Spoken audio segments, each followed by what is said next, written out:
Adolf Hitler and the road to World War II. How one man plunged the world into global war.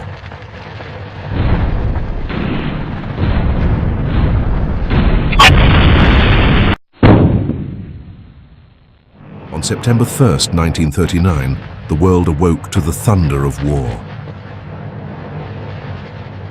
At dawn, dark shapes filled the skies over Poland, German Stuka dive bombers screaming downward, their sirens wailing as they dropped their bombs on unsuspecting towns. Below, armored divisions burst across the frontier, overwhelming border posts and cutting through Polish defenses. Civilians fled in panic as roads clogged with refugees. This was not a spontaneous clash, but a calculated strike, meticulously planned to shock and cripple. Hitler called it a defensive action, but the scale and speed revealed something new. Blitzkrieg, lightning war, the terrifying expression of Germany's rebuilt war machine.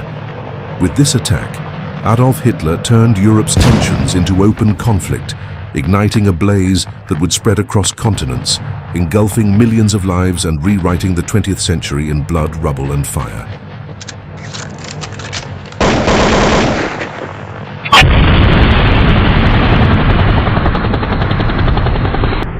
To understand Hitler's path to war, we must step back to 1919 and the Treaty of Versailles.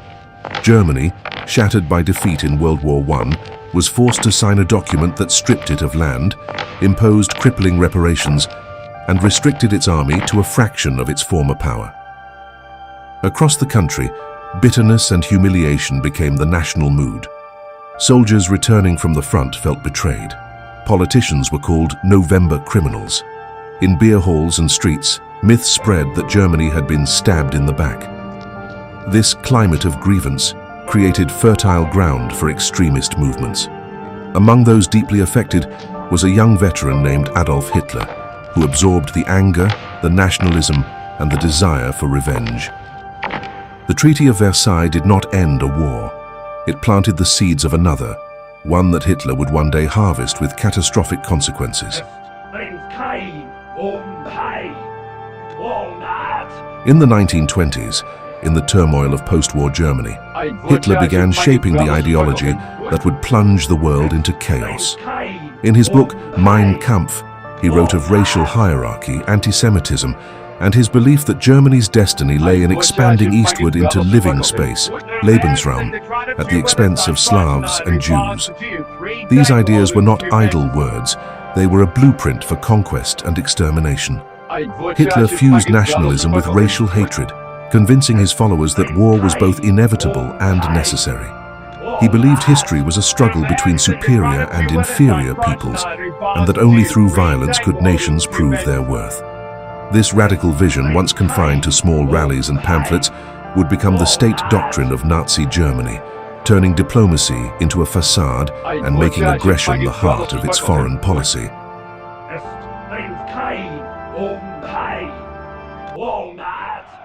By 1933, Germany's fragile democracy was collapsing under the weight of economic depression, mass unemployment, and fear of communism.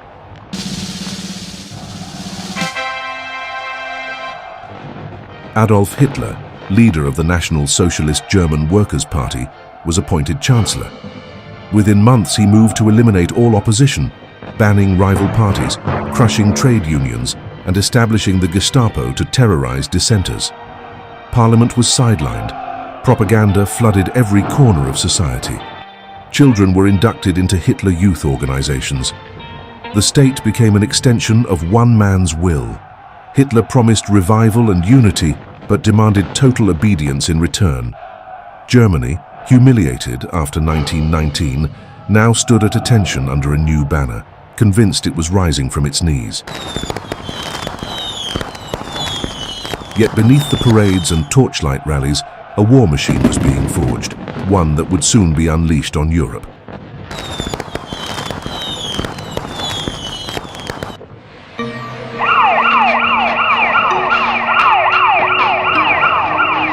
Hitler's next step was to defy the Treaty of Versailles openly. He poured resources into rearming Germany.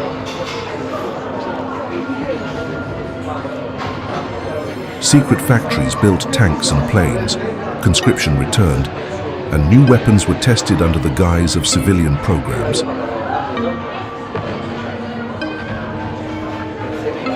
German generals, embittered by years of restriction, embraced this resurgence eagerly. Military parades showcased sleek new aircraft and armored columns, a stark contrast to the broken army of the 1920s.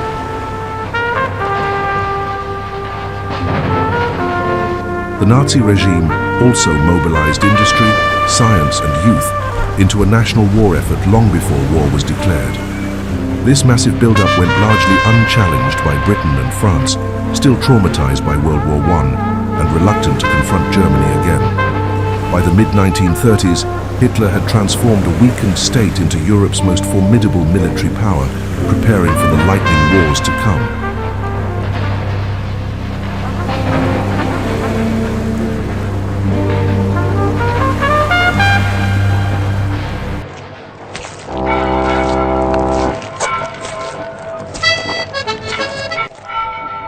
In March 1936, Hitler made his boldest gamble yet. He ordered German troops into the Rhineland, a demilitarized zone established by the Treaty of Versailles. This was a direct violation of international law, but Hitler calculated that Britain and France, weary of war, would do nothing. He was right.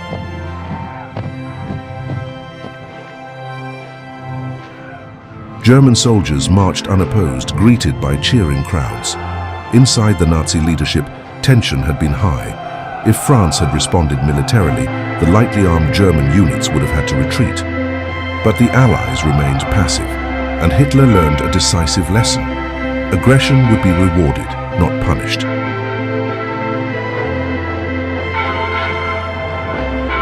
This moment emboldened him to push further, to test and break Europe's fragile peace.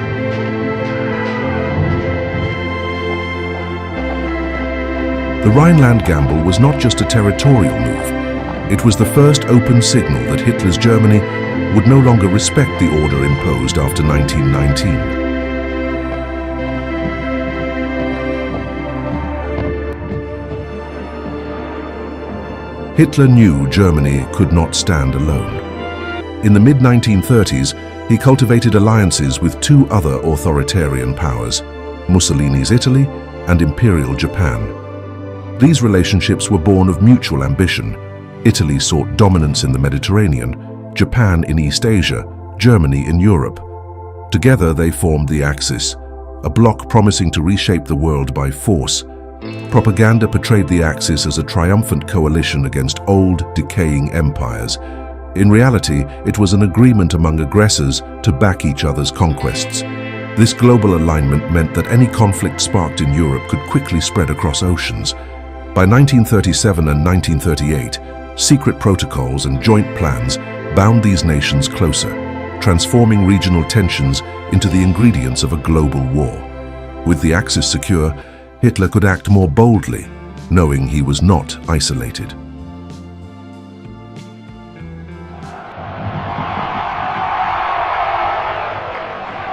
In March 1938, Hitler turned his gaze to Austria, his birthplace.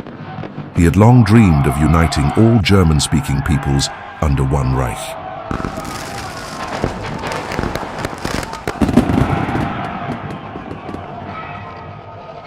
When Austrian leaders hesitated to accept Nazi control, Hitler ordered troops to cross the border. The Anschluss unfolded with eerie ease.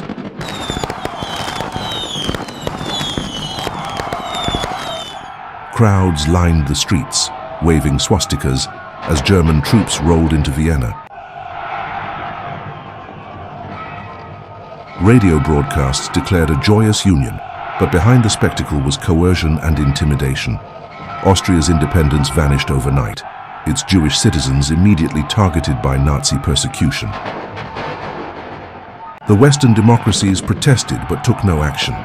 Hitler had absorbed an entire nation without firing a shot, gaining strategic territory, resources, and a sense of invincibility.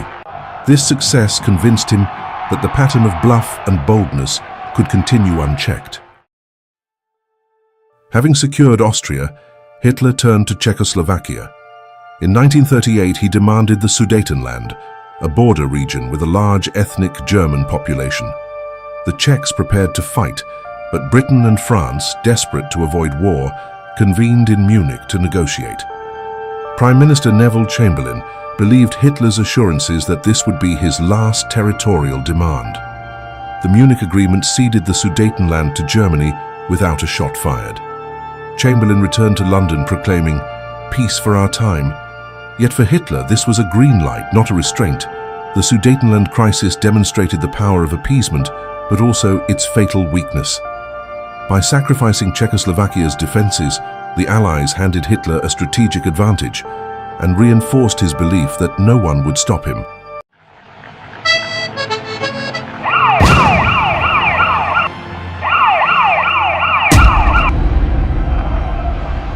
Barely 6 months after Munich, Hitler broke his promise. In March 1939, German troops occupied the rest of Czechoslovakia, dismantling the state and seizing its industries.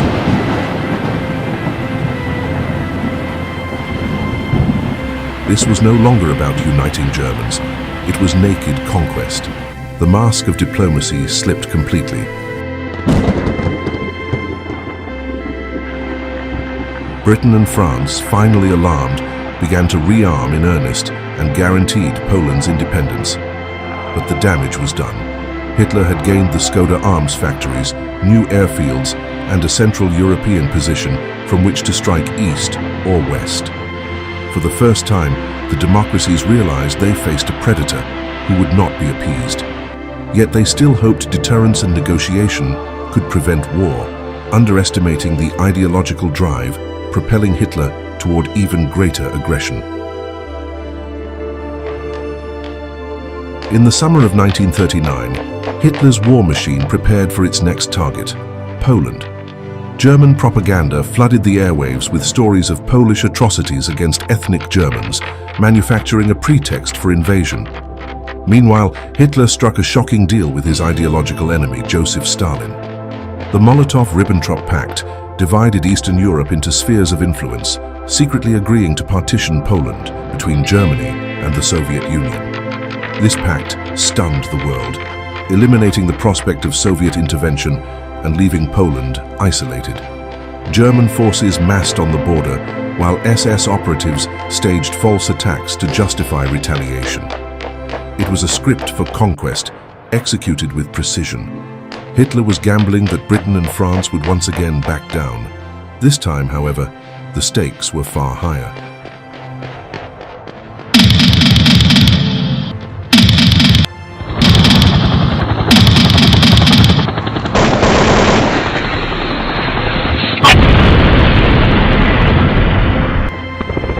On September 1st, 1939, Hitler unleashed Blitzkrieg, lightning war, against Poland.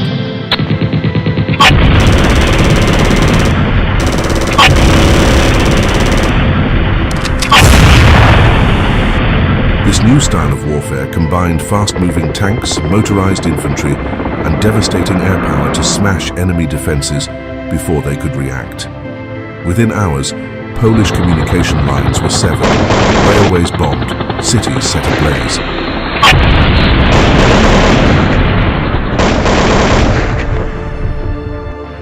Civilians fled in terror as mechanized columns swept through their towns. The world watched in shock, but Hitler saw confirmation of his vision. Ruthless speed would overcome any opponent. This was no repeat of the slow, grinding trench warfare of 1914-1918. It was a demonstration of total modern war, designed to terrify and annihilate.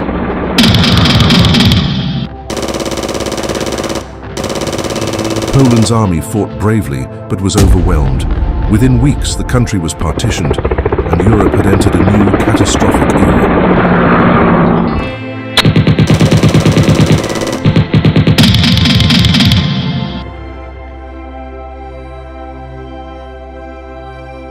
Two days after the invasion of Poland, on September 3, 1939, Britain and France finally acted.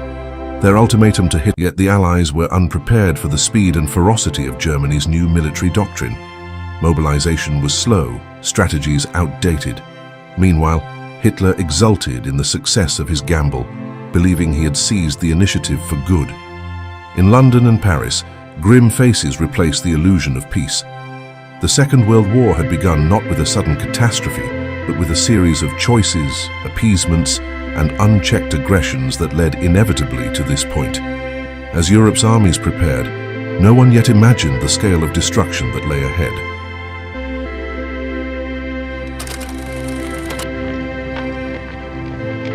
Hitler's war was not purely strategic, it was ideological.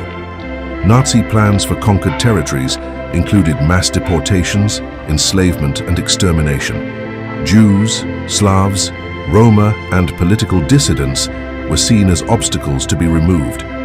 From the very first campaigns, atrocities followed the Wehrmacht: mass shootings, terror bombings, forced expulsions. This was a war to reshape the human map of Europe.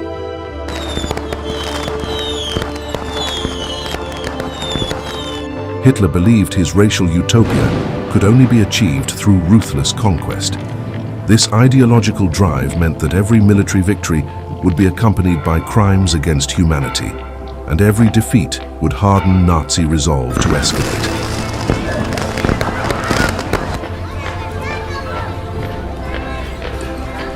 Understanding Hitler's motives requires seeing this dark fusion of politics and racism at the core of his actions.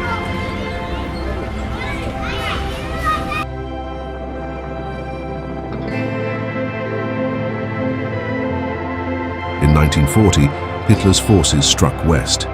In a matter of weeks, they overran Denmark, Norway, Belgium, the Netherlands, and France. Blitzkrieg rolled like a storm across Europe, bypassing defenses and shattering armies before they could regroup. Paris fell in June, shocking the world. Hitler stood triumphant at the Eiffel Tower, convinced of his destiny. Britain now stood alone. The Nazi Empire stretched from the Atlantic to the borders of the Soviet Union. Yet this expansion also sowed overconfidence. Hitler's successes masked logistical strains and the growing resolve of his enemies. The wider the war spread, the more likely global powers would be drawn in, turning his European struggle into a world conflict. For now, though, Europe lay under the shadow of the swastika.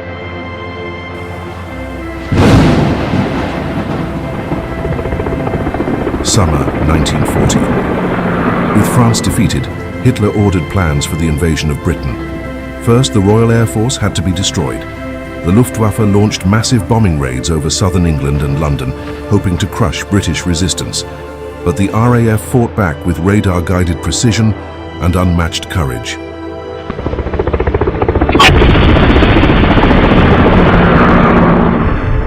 Spitfires and Hurricanes clashed with Messerschmitts in dogfights above the English Channel. Night raids turned London into a city of sirens, searchlights, and smouldering ruins. Yet the British spirit did not break.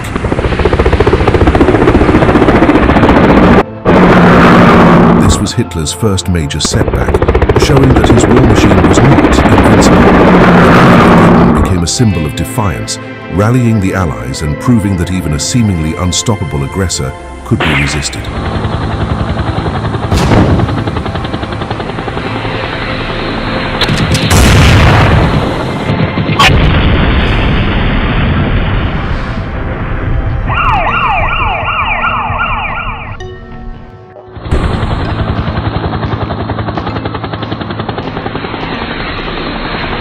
In June 1941, Hitler betrayed Stalin and launched Operation Barbarossa, the largest invasion in human history.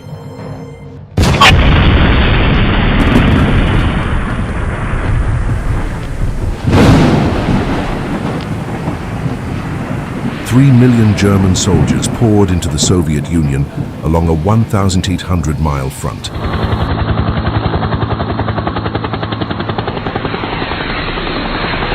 Hitler believed the Red Army would collapse in weeks and that the conquest of living space would fulfill his destiny. Instead, the Eastern Front became a war of annihilation.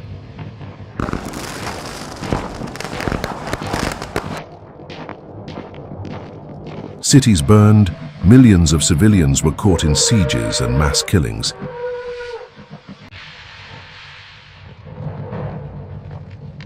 This was not only a military operation, but an ideological crusade to destroy communism and enslave or eliminate entire populations. The invasion transformed the conflict, committing Germany to a titanic struggle against a foe with vast manpower and resources. In reaching for ultimate power, Hitler overextended his empire and set the stage for catastrophic defeat.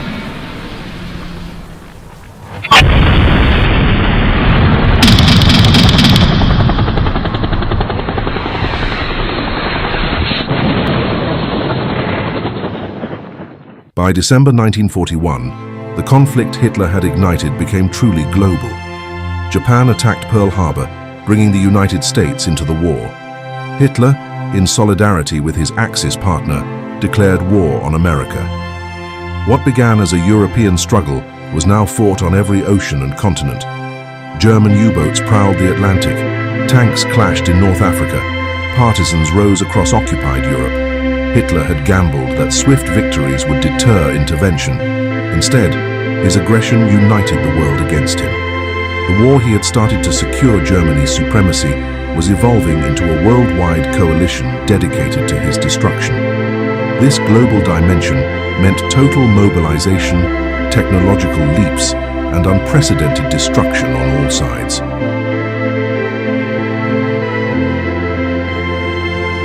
By 1944, Hitler's empire was crumbling. The Allies landed in Normandy, opening a western front, while the Soviets advanced relentlessly from the east. German cities were bombed to rubble, the once mighty Wehrmacht bleeding on two fronts. Inside his bunker in Berlin, Hitler issued increasingly delusional orders, convinced miracles would reverse his fate. Former allies defected, generals doubted him, yet resistance continued, prolonging the suffering. The very ideology that fueled his rise now made surrender impossible. As the Red Army closed in, Hitler's dream of a 1,000-year Reich ended in a concrete cellar, a gunshot marking the collapse of one of history's deadliest regimes. His aggression, once unchecked, had ultimately destroyed him and the nation he claimed to save.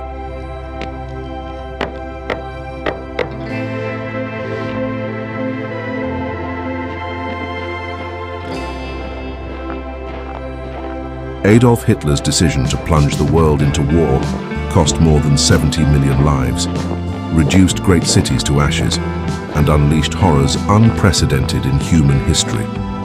His racial ideology failed, his empire vanished, but the scars he left still shape global memory. Understanding how economic despair, political weakness, and ideological extremism combined to empower him is not merely history, it is a warning.